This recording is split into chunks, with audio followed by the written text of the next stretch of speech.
Menu ഒക്കെ എന്ന് പറഞ്ഞു അല്ല ഇപ്പം രാവിലെ രാജിരിക്കും. പക്ഷേ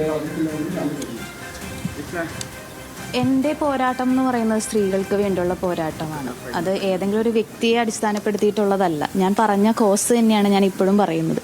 സ്ത്രീകൾ മുന്നോട്ട് വരുമ്പോൾ സമൂഹം അത് ഏറ്റെടുക്കുകയും അതിൻ്റെ സത്യാവസ്ഥ മനസ്സിലാക്കുകയും ചെയ്യണം. ഇപ്പോൾ ഈ വിഷയത്തിൽ ഞാൻ ആദ്യം മുന്നോട്ട് വന്നപ്പോൾ എന്നെക്കുറിച്ച് ചില പേരുകൾ വരെ പറഞ്ഞ് അധിക്ഷേപിക്കുന്ന ഒരു രീതി ഉണ്ടായി.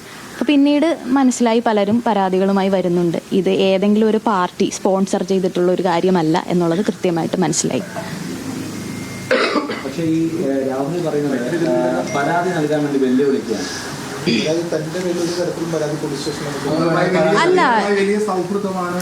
അല്ല ഞാനിപ്പോഴും പറയുന്നു ഞാൻ വ്യക്തിപരമായി ആരെയും പേരെടുത്ത് പറയാനോ ഒരു പ്രസ്ഥാനത്തെ പേരെടുത്ത് പറയാനോ ഇപ്പോഴും ഉദ്ദേശിക്കുന്നില്ല. ആ രീതിയിൽ പോകാൻ ഉദ്ദേശിക്കുന്നില്ല. കാരണം എൻ്റെ യുദ്ധം എന്ന് പറയുന്ന ഒരു വ്യക്തിയോടുള്ളതല്ല, തെറ്റായ സമൂഹത്തിൽ നടക്കുന്ന തെറ്റായ പ്രവണതകളോടുള്ളതാണ്. രാഷ്ട്രീയ നേതാവ് എങ്ങനെയായിരിക്കണം എന്ന് മാത്രമാണ് എൻ്റെ വിഷയം, വ്യക്തിപരമായിട്ടല്ല അതിൻ്റെ വിഷയം. സത്യം പറഞ്ഞാൽ ഇത്തരം പ്രശ്നങ്ങൾ ഇങ്ങനെയൊക്കെ ഉണ്ടായതിൽ ദുഃഖവുമുണ്ട്. പറഞ്ഞതുപോലെ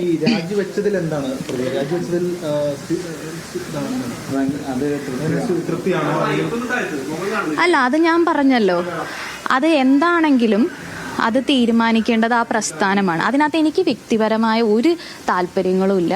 ആ പ്രസ്ഥാനമാണ് അത് തീരുമാനിക്കേണ്ടത്. അവർ ധാർമ്മികത മുൻനിർത്തി അവരെന്താണോ ചെയ്തത് അത് മാത്രമേ ഞാൻ എടുക്കുന്നുള്ളൂ. അല്ലാതെ കൂടുതൽ അങ്ങനെ വേണം ഇങ്ങനെ വേണം അങ്ങനെ ഒരു ആഗ്രഹങ്ങളില്ല. ഇപ്പോഴും ഞാൻ പറയുന്നത് ഈ പറയുന്ന വ്യക്തി ഇനിയെങ്കിലും നവീകരിക്കപ്പെടണം എന്നുള്ളത് തന്നെയാണ്. ഇപ്പോഴും ഒരു സുഹൃത്ത്, നല്ല സുഹൃത്തായിട്ട് തന്നെയാണ് കാണുന്നത്. ഇതൊരു വ്യക്തിപരമായ വിഷയമല്ല. ഒരു രാഷ്ട്രീയ നേതാവ് സമൂഹത്തിൽ എങ്ങനെയായിരിക്കണം എന്നുള്ളതിൻ്റെ ഒരു വിഷയം മാത്രമാണ്. അല്ല, അതിനെക്കുറിച്ച് ഞാൻ പറയുന്നില്ല. ഇപ്പോഴും ഞാൻ അതിനെക്കുറിച്ച് പറയുന്നില്ല. അത് എൻ്റെ ഒരു വിഷയമല്ല. എങ്ങനെയാണെങ്കിലും സമൂഹത്തിൽ രാഷ്ട്രീയ നേതാക്കന്മാർ നേരായ വഴിയിലേക്ക് പോകണം എന്നുള്ളത് തന്നെയാണ്. ഇതിന് ശേഷവും ചില പരാതികൾ, ചില ശബ്ദരേഖകളും ചാറ്റുകളും ഒക്കെ പുറത്തേക്ക് വരുന്ന ഒരു രാഷ്ട്രീയ നേതാവിനെ കുറിച്ചാണ് ഇതെല്ലാം വരുന്നത്. സ്വാഭാവികമായും ഒരു രാഷ്ട്രീയ നേതാവിൽ നിന്ന് നമ്മൾ പ്രതീക്ഷിക്കുന്നതിന് അപ്പുറത്തല്ലേ അയാൾ പറയുന്നത് പരാതി ആരോപണം മാത്രമായി നിലനിൽക്കുന്നു എന്നൊക്കെയാണ്. അല്ല, അതിനകത്ത് എന്താണെന്ന് വെച്ചാൽ വന്നിട്ടുള്ള ആരോപണങ്ങൾ എന്തായാലും അത് നിരന്തരം പല ആരോപണങ്ങൾ വരുവാണല്ലോ. അപ്പോൾ അത് പ്രൂവ് ചെയ്യേണ്ട ഒരു കാര്യമുണ്ട്. അതായത് ഇപ്പോൾ പറയുന്നു, ഇപ്പോൾ ന്യൂസുകളിലൊക്കെ വന്ന് ചില ഓഡിയോ ക്ലിപ്പൊക്കെ വരുന്നു. അതൊക്കെ ഗുരുതരമായ ആരോപണമാണല്ലോ. ഇപ്പം ഞാൻ ഉന്നയിച്ചിട്ടുള്ള കാര്യങ്ങളൊന്നും അത്രയും ഗുരുതരമാണെന്ന് ഞാൻ പറയുന്നില്ല. വളരെ ഗുരുതരമായ ആരോപണങ്ങളാണല്ലോ. അപ്പോൾ ഇത് ബേസിക്കലി സ്ത്രീകൾക്ക് വേണ്ടിയുള്ളൊരു പോരാട്ടം എന്ന രീതിയിലാണ് കാണുന്നത്. വ്യക്തിപരമായി ഇതിലൊരു സന്തോഷവും എനിക്കില്ല എന്നുള്ളതാണ്. ഒരാളുടെ പേര് പറയാതിരിക്കുമ്പോൾ നമ്മൾ കുറേ പേരെ സംശയിക്കുകയാണ്, കുറേ പേരെ സംശയത്തിന് നേരിൽ നിർത്തുകയാണ്. അതൊരു ശരിയായ അല്ലെങ്കിൽ അങ്ങനെ ഒരുപാട് സംശയത്തിന് നേരിലേക്ക് കൊണ്ടുവരുന്നത് ശരിയാണ്. അല്ല, ഞാൻ പറഞ്ഞല്ലോ, ഞാനിപ്പോഴും ഒരു പ്രസ്ഥാനത്തിനെയോ ഒരു വ്യക്തിനെയോ എടുത്ത് പറയാൻ ആഗ്രഹിക്കുന്നില്ല. എന്താണോ സംഭവിക്കേണ്ടത് ഞാൻ പറഞ്ഞു. കാലം തെളിയിക്കും. എൻ്റെ ഭാഗത്താണ് ശരിയെങ്കിൽ അത് കാലം തെളിയിക്കുമെന്ന് ഞാൻ പറഞ്ഞു. ഈ ഓഡിയോ ക്ലിപ്പ് അടക്കം പുറത്തേക്ക് വന്നത് താങ്കൾ നേരത്തെ സൂചിപ്പിച്ചതുപോലെ ഇത് സ്പോൺസേർഡ് അല്ല, ഇത് സംഭവത്തിൽ റിയാലിറ്റി ഒരുപാടുണ്ട് എന്നതിന്റെ തെളിവാണെന്നാണ് പറഞ്ഞത്. അല്ല, അതൊക്കെ അന്വേഷിക്കണം. ഒരു പ്രധാനപ്പെട്ട ഒരു നേതാവിനെ കുറിച്ചാണല്ലോ ചിത്രസഹിതം വരുന്നത്. അപ്പൊ അത് അന്വേഷിക്കേണ്ട കാര്യമാണ്. അതെന്താണെന്നുള്ളത് അന്വേഷിക്കേണ്ട ഒരു കാര്യം തന്നെയാണ്. താങ്കൾ ആരോപണം ഉന്നയിച്ച ആൾക്കെതിരെ ഒരുപാട് അതിജീവിതകൾ പരാതിയുമായി വരാൻ സാധ്യതയുണ്ട് എന്ന് താങ്കളുമായി ഒരുപാട് പേര് സംസാരിച്ചു. അത്തരത്തിൽ കൂടുതൽ പരാതികളൊക്കെ വരാൻ സാധ്യതയുണ്ടോ? എന്താണ് ഈ മറ്റ് അതിജീവിതകളൊക്കെ, അല്ലെങ്കിൽ അത്തരത്തിൽ ഇയാളിൽ നിന്ന് മോശം അനുഭവം ഉണ്ടായ ആളുകളൊക്കെ തന്നെ എന്താണ് പറഞ്ഞത്? അത് അവർക്ക് ഭയമാണ് എന്നുള്ളതാണ് പറഞ്ഞത്. ഇനി അവരത് ടേക്കപ്പ് ചെയ്യുമോ എന്താണെന്നുള്ളത് എനിക്കറിയില്ല. ഇത്രയും ഗുരുതരമായ താങ്കളുടെ ആരോപണം വന്നു, ആ ഓഡിയോ ക്ലിപ്പ് പുറത്തു വന്നു, ഹണി ഭാസ്കരൻ തന്നെ നേരിട്ട് വാർത്താ സമ്മേളനം നടത്തി. ഇപ്പോഴും പറയുന്നത് ഞാൻ മിസ്റ്റർ ക്ലീൻ ആണ്, നിങ്ങൾക്ക് പോലീസിൽ പരാതി ഉണ്ടെങ്കിൽ അത് നിയമപരമായി തെളിയിക്കാം, അതിനപ്പുറത്തേക്ക് ഞാനൊന്നും ചെയ്തിട്ടില്ല, ഒരു എഫ്ഐആർ പോലും ഇല്ല, വളരെ കാഷ്വലായി എടുക്കുകയാണ്. അത് പറഞ്ഞിട്ട് കാര്യമില്ല. എന്തായാലും അത് അതിനെക്കുറിച്ച് ഞാൻ വിശദമായിട്ട് ഇപ്പോൾ പറയുന്നില്ല. എന്തായാലും ഞാൻ പറഞ്ഞു, അതായത് സ്ത്രീകൾക്ക് വേണ്ടിയിട്ടുള്ള ഒരു പോരാട്ടമാണ് നടന്നിരിക്കുന്നത്. അതാണ് ഞാൻ ചെയ്തിട്ടുള്ളത്. അതെൻ്റെ ഒരു ദൗത്യമായിട്ട് എനിക്ക് തോന്നി. ആ ദൗത്യമായി മുന്നോട്ട് പോയി, അത്രയേ ഉള്ളൂ. ഞാൻ പറഞ്ഞു, ഇനി വ്യക്തിപരമായിട്ട് ഒരു വ്യക്തിയെയും എടുത്തു പറയാൻ ഞാൻ ഇപ്പോഴും ഉദ്ദേശിക്കുന്നു. പ്രതിപക്ഷ നേതാവിന് നേരത്തെ ഇതുമായി ബന്ധപ്പെട്ട കാര്യങ്ങൾ വന്നപ്പോൾ ഒരു അച്ഛൻ എങ്ങനെ കൈകാര്യം ചെയ്യണോ അതുപോലെ ചെയ്തിട്ടുണ്ട് എന്നതാണ് പ്രതിപക്ഷ നേതാവ് വ്യക്തമാക്കിയത്. അല്ല, അത് അദ്ദേഹം അങ്ങനെ വ്യക്തമാക്കിയിട്ട് അദ്ദേഹത്തിൻ്റെ അഭിപ്രായമാണ്. ഞാനത് ഒരു രീതിയിൽ അതിനെക്കുറിച്ച് ഞാൻ സംസാരിച്ചിട്ടില്ലല്ലോ. ഈ മറ്റൊരു പ്രധാനപ്പെട്ട ആരോപണം, ഈ സർക്കാരിനെതിരെ പല വിഷയങ്ങളും പല വിവാദങ്ങളും ഒക്കെ വരുമ്പോൾ അതിനെ മറികടക്കാൻ വേണ്ടി ആസൂത്രിതമായി വരുന്നതാണ് എന്നതാണ്. താങ്കളാണ് സ്വാഭാവികമായി ഇപ്പോൾ പരാതി ഇപ്പോൾ വീണ്ടും ഒരു ചർച്ചയാവാൻ കാരണം. അല്ല, സർക്കാരിനെതിരെ ഏത് വിഷയങ്ങളും ടേക്കപ്പ് ആവുമല്ലോ. സർക്കാരിനെതിരെയുള്ള വിഷയങ്ങളും ടേക്കപ്പ്. ഇപ്പം നിങ്ങൾ മാധ്യമങ്ങൾ തന്നെ സർക്കാരിനെതിരെയുള്ള എല്ലാ വിഷയങ്ങളും ടേക്കപ്പ് ചെയ്യുന്നുണ്ട്. അപ്പം ഇതുകൊണ്ട് അതില്ല അങ്ങനെയൊക്കെ പറയുന്നതിൽ കാര്യമില്ല. ഇനിയിപ്പോൾ സർക്കാരിനെതിരെയുള്ള ഒരു കേസ് വന്നാൽ അത് ടേക്കപ്പ് ചെയ്യുമല്ലോ.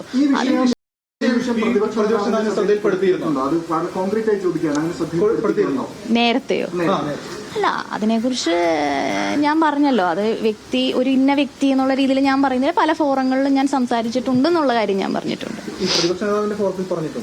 അല്ല, അതിനെക്കുറിച്ച് ഞാൻ പറഞ്ഞല്ലോ, സംസാരിച്ചിട്ടുണ്ട്, പല ഫോറങ്ങളിലും സംസാരിച്ചിട്ടുണ്ട്. ഇന്ന വ്യക്തി എന്നുള്ള രീതിയിൽ ഞാൻ അത് എടുത്തു പറയാൻ ആഗ്രഹിക്കുന്നില്ല. ഈ രാഹുൽ ഈ ആരോപണങ്ങളെല്ലാം തന്നെ നിഷേധിക്കുകയാണ് ചെയ്യുന്നത്. അപ്പൊ ഈ ആരോപണങ്ങൾ ഉന്നയിച്ചവർ അല്ലെങ്കിൽ പരാതി അല്ലെങ്കിൽ ഇത്തരത്തിലൊരു അനുഭവം നേരിട്ടവർ പറയുമ്പോൾ അവരുടെ ഒരു ക്രെഡിബിലിറ്റി അല്ലേ ബാധിക്കുന്നത്? അത് മറ്റു നേതാക്കന്മാരിലേക്ക് പോകുന്നു, അല്ലെങ്കിൽ ഈ പറഞ്ഞവരെല്ലാം അവിടെ ഒന്നുമില്ലാതെ പോകുന്ന. ഞാൻ ഒരു കാര്യം പറയാം, ഞാൻ ഒരാളെയും വ്യക്തിപരമായിട്ട് പേരെടുത്ത് പറഞ്ഞ് അധിക്ഷേപിക്കാനോ ഒരു പാർട്ടിക്കെതിരെ പറയാനോ ഞാൻ ഉദ്ദേശിച്ചിട്ടില്ല. അങ്ങനെ ഞാൻ പറയില്ല. കാരണം ഒരു പോരാട്ടമാണ്, ആ പോരാട്ടത്തിലേക്കാണ് പോകുന്നതെന്ന് മാത്രമേ ഞാൻ പറയുന്നുള്ളൂ. അത് പിന്നെ ആലോചിച്ച് തീരുമാനിക്കേണ്ട ഒരു കാര്യമാണെന്ന് ഞാൻ പറഞ്ഞു. ഒരു കാര്യം, അതായത് ഇപ്പോ ഈ വാർത്താ സമ്മേളനം കേട്ടിരുന്നല്ലോ രാഹുലിന്റെ, അതിൽ അദ്ദേഹം പറയുന്ന കാര്യങ്ങളുണ്ട്. അതിൽ ഏറ്റവും ഒടുവിൽ പറയുന്നത് രാജിവെക്കാനുള്ള കാരണം അത് തന്നെ ന്യായീകരിച്ച് കോൺഗ്രസ് പ്രവർത്തകർ സമയം കളയരുത് എന്നതുകൊണ്ട് മാത്രമാണ് എന്ന തരത്തിൽ ആണ് പറയുന്നത്. അതിനെ എങ്ങനെയാണ് കാണുന്നത്? വീഴ്ച സംഭവിച്ചോ അല്ലെങ്കിൽ രാഹുൽ മിസ്റ്റർ ക്ലീൻ എന്ന ഇമേജ് ഇപ്പോഴും പിടിച്ചു വെക്കുക? അതങ്ങനെ പറയാനല്ലേ സാധിക്കുള്ളൂ. വ്യക്തമായിട്ട് അറിയാമല്ലോ എന്ത് ആറ്റിറ്റ്യൂഡാണെന്നുള്ളത്. ഹൂ കെയേഴ്സ് എന്നുള്ളൊരു ആറ്റിറ്റ്യൂഡാണെന്നുള്ളത് വ്യക്തമായിട്ട് അറിയാമല്ലോ.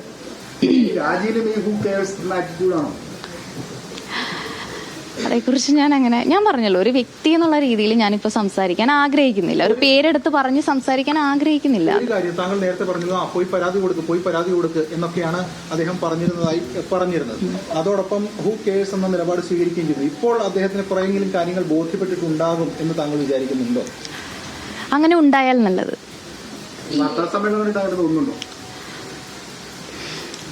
അതേക്കുറിച്ച് മനസ്സിലാവുന്നുണ്ടോ അദ്ദേഹത്തിന്? എനിക്കറിയില്ല അതിനെക്കുറിച്ച്. ഞാൻ പറഞ്ഞല്ലോ, ഇന്ന വ്യക്തി എന്നുള്ള രീതിയിലേക്ക് ഞാൻ അത് ടേക്കപ്പ് ചെയ്യാൻ ഉദ്ദേശിക്കുന്നില്ല. അത് മനസ്സിലാക്കുന്നുണ്ടെങ്കിൽ മനസ്സിലാക്കട്ടെ എന്ന് മാത്രമേ ഉള്ളൂ. ഇനി രാഷ്ട്രീയമായ സംരക്ഷണം ഈ പറയുന്ന ആരോപണ വിധേയർക്ക് ലഭിക്കും എന്ന് ആശങ്കപ്പെടുന്നു. എനിക്കങ്ങനെ ആശങ്കകളില്ല, ഒരു വിധത്തിലുള്ള ആശങ്കകളും ഇല്ല.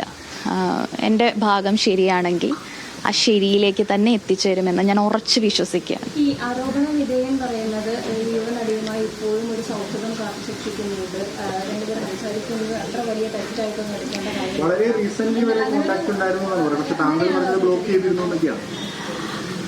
അല്ല. സമൂഹ മാധ്യമങ്ങളിൽ വളരെയധികം കാര്യങ്ങൾ വന്നപ്പോഴാണ് ഞാൻ കുറച്ച് വ്യക്തമായിട്ട് ഇത് മനസ്സിലാക്കുന്നത്. അതിനുശേഷം പൂർണ്ണമായിട്ടും ബ്ലോക്ക് ചെയ്തിട്ടുണ്ട്. ഞാൻ അതിനെക്കുറിച്ച് ഒന്നും പറയാൻ, കാരണം ഞാൻ പറഞ്ഞ അത് ടേക്കപ്പ് ചെയ്യേണ്ടത് ആ പ്രസ്ഥാനമാണ്. ഇനി അവർ എങ്ങനെയാണ് അത് മുന്നോട്ട് പോകേണ്ടത് എന്നുള്ളത് തീരുമാനിക്കേണ്ട ആ പ്രസ്ഥാനമാണ്. ഞാൻ അങ്ങനെ വ്യക്തിപരമായിട്ട് ഇന്നത് വേണം ഇന്നത് അങ്ങനെ ഒരിക്കലും പറയുന്നില്ല. അങ്ങനെ ഒരു ഇന്റൻഷൻ എനിക്കില്ല. താങ്കൾ നേരത്തെ പറഞ്ഞത് ഓരോരുത്തർക്കും സെക്കൻഡ് ലൈഫ് ഉണ്ട് എന്നത് സംബന്ധിച്ച്, അപ്പോൾ ഇത് നവീകരണത്തിന്റെ ഒരു അവസരമായിട്ടാണോ താങ്കൾ കാണുന്നത്? അല്ല, സെക്കൻഡ് ലൈഫ് ഏതൊരു വ്യക്തിയെ സംബന്ധിച്ചും സെക്കൻഡ് ലൈഫ് എന്നുള്ളൊരു സാധ്യതയുണ്ട്. പക്ഷെ എനിക്കറിയില്ല എങ്ങനെയാകും എന്നുള്ളത്. അതെൻ്റെ ഒരു എന്താ പറയുക, ഒരു വിശ്വാസമായിരിക്കാം. താങ്കൾ ആദ്യം ഈ ആരോപണം ഉന്നയിച്ചു, അന്നത് ടേക്കപ്പ് ചെയ്യപ്പെട്ടില്ല, പാർട്ടി പുറങ്ങൾ പറഞ്ഞു. പക്ഷേ ഇന്നലെ ഈ ആരോപണം പുറത്തു വന്ന ശേഷം പാർട്ടി അല്ലെങ്കിൽ പ്രസ്ഥാനം ഇതിൽ ഇടപെട്ടിട്ടുണ്ട് എന്നൊരു കോൺഫിഡൻസ് ഉണ്ടോ, അല്ലെങ്കിൽ അത്തരത്തിലൊരു വിലയിരുത്തലുണ്ടോ? എൻ്റെ ജെനുവിനിറ്റി വിശ്വസിക്കുന്ന എല്ലാവരും, ഞാൻ ജെനുവിൻ ആണെന്ന് വിശ്വസിക്കുന്ന ഒരു വലിയ സമൂഹം തന്നെ എന്നോടൊപ്പം ഉണ്ട് എന്നുള്ളൊരു കോൺഫിഡൻസ് ഉണ്ട്.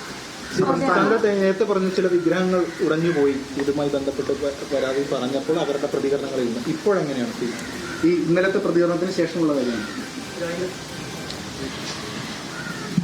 ഒരുപക്ഷെ അത് മനസ്സിലാക്കാൻ സാധിച്ചിട്ടുണ്ടാവും. നമ്മുടെ പ്രശ്നം എന്താണെന്നുള്ളത് മനസ്സിലാക്കാൻ സാധിച്ചിട്ടുണ്ടാവും എന്ന് വിശ്വസിക്കുന്നു. അവരാരെങ്കിലും കോണ്ടാക്ട് ചെയ്തിരുന്നു? ഇല്ല, അങ്ങനെ ആരും കോണ്ടാക്ട് ചെയ്തിട്ടില്ല. ശരി, താങ്ക് യു.